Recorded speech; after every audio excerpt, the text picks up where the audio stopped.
Students, this is the next case.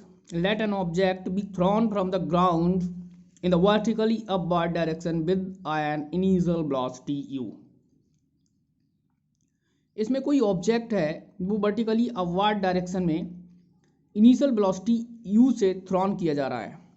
ठीक है, मान लिया हमने ये हमारी क्या है, अर्थ सरफेस है और ये पार्टिकल है या ऑब्जेक्ट है, ये ऐसे क्या किया गया, यहाँ से थ्रो किया गया है वर्टिकली अपवर्ड डायरेक्शन में। तो इसकी इनिशियल वेलोसिटी u होगी और ये जो पार्टिकल है आफ्टर सम टाइम बाद क्या होगा, इसकी फाइनल वेलोसिटी जीरो हो जाएगी, मतलब पार्टिकल ऊपर जाने के बाद रुक जाएगा और फिर से अर्थ पर रिटर्न हो जाएगा। ठीक है, तो फाइनल वेलोसिटी जीरो हो गई, इसकी इनिशियल वेलोसिटी u है। ठीक है, इससे फर्स्ट वाले केस में क्या है, वो जो ऑब्जेक्ट था ऊपर से ड्रॉन किया जा रहा था, ऊपर से फेंका जा रहा था। ठीक है, और इसकी जो हाइट है वो सपोज दैट हमने लेट कर ली h है।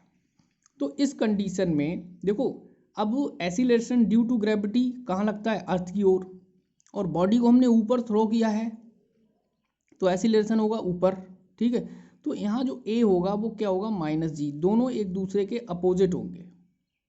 ठीक है, a इक्वल -g, मतलब जो एसिलेशन होगा वो किसके होगा, एसिलेशन बॉडी का एसिलेशन, ठीक है, अर्थ के एसिलेशन की अपोजिट डायरेक्शन में है। ठीक है, अब इसमें इक्वेशन को ड्राइव करते हैं। फर्स्ट इक्वेशन, इस कंडीशन में हमारी जो तीनों इक्वेशन हैं, इक्वेशन मोशन की, वो क्या है, चेंज हो जाती हैं। ठीक है, मतलब चेंज नहीं होंगी तो उसमें ऐसा कर देंगे आप कि जहाँ एसिलरेशन है वहाँ -g लगाएंगे आप। जैसे इक्वेशन, फर्स्ट इक्वेशन है, जैसे ये दिखाता हूँ, b equal u plus A T है। अब b क्या हो गया हमारे पास, जीरो, क्योंकि फाइनल वेलोसिटी जीरो है। तो u माइनस जी टी, ए की जगह हमने क्या रखा है, यहाँ -g रखा है, तो -gt। तो u इक्वल क्या हो गया, यहाँ से u इक्वल आ गया हमारे पास gt, और t इक्वल क्या आ गया, u अपॉन g। ठीक है, ये टाइम आ गया मैक्सिमम टाइम। ठीक है, तो बॉडी को यहाँ से यहाँ तक पहुँचने में जो टाइम टेकन होगा वो क्या होगा, t equal u upon g। ठीक है, अच्छा, तो फर्स्ट इक्वेशन आप इस तरह से भी लिख सकते हैं, b equal u plus A T होती है। तो इस वाले केस के लिए क्या है, जब बॉडी वर्टिकली अपवर्ड डायरेक्शन में थ्रो की जा रही है तो b इक्वल u और a की जगह क्या रख देंगे, -g इंटू टी। तो इक्वेशन क्या बन जाएगी, b इक्वल -gt। ये फर्स्ट इक्वेशन बन गई इस कंडीशन के अकॉर्डिंग। ठीक है, नेक्स्ट देखते हैं। हालांकि इक्वेशन 2 को भी आप ड्राइव कर सकते हैं, उससे पहले इन्होंने 3 किया है तो 3 को ड्राइव कर लेते हैं। B square minus U square equal to A S, और एस की जगह हमने क्या लगाया, एस है हमारी डिस्टेंस, तो डिस्टेंस यहाँ क्या है, हाइट, यानी एस इक्वल एच है। तो बी जीरो हो गया, you minus U square minus 2gh, minus से माइनस कैंसिल आउट हो गया। एच इक्वल क्या आएगा, मैक्सिमम हाइट के लिए, मैक्सिमम हाइट के लिए H equal U square upon 2g आएगा। एक ये फार्मूला आ गया। अब देखो दूसरा इन्होंने दिखाया नहीं है लेकिन मैं बता देता हूँ, ये इक्वेशन आपकी फर्स्ट हो गई, लेकिन सेकंड कैसे हो जाएगी, s इक्वल होता है और s की जगह हम क्या लगाएंगे, h, क्या लगाएंगे, h। तो h इक्वल हो जाएगा U T minus half G T square. ठीक है, एक इक्वेशन हमारी ये बन जाएगी, क्योंकि जी की ए की जगह हमने क्या लगा दिया, -g।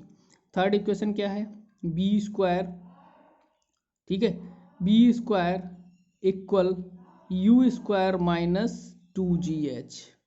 ठीक है, एक ये इक्वेशन। तो इस कंडीशन में हमारी जो मोशंस की इक्वेशन है वो इस तरह से बनेंगी।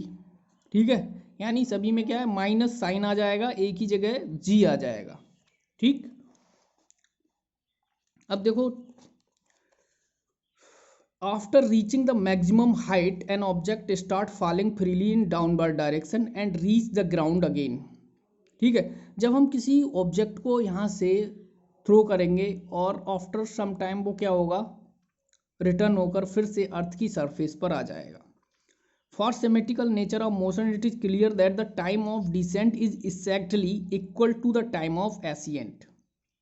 ठीक है, अब ये टाइम ऑफ एसिएंट और टाइम ऑफ डिसिएंट का क्या होता है ये समझ लो। टाइम ऑफ डिसिएंट और टाइम ऑफ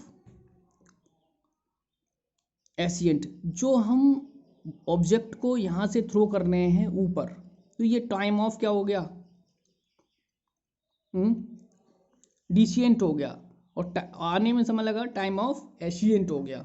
ठीक है, तो an object throw upward from the ground will reach the ground again after a time, तो टोटल टाइम इसे क्या लगा, टोटल टाइम हुआ टाइम ऑफ एशिएंट, यानी यहाँ से यहाँ तक इसे थ्रो करने में, और टाइम ऑफ डिसिएंट।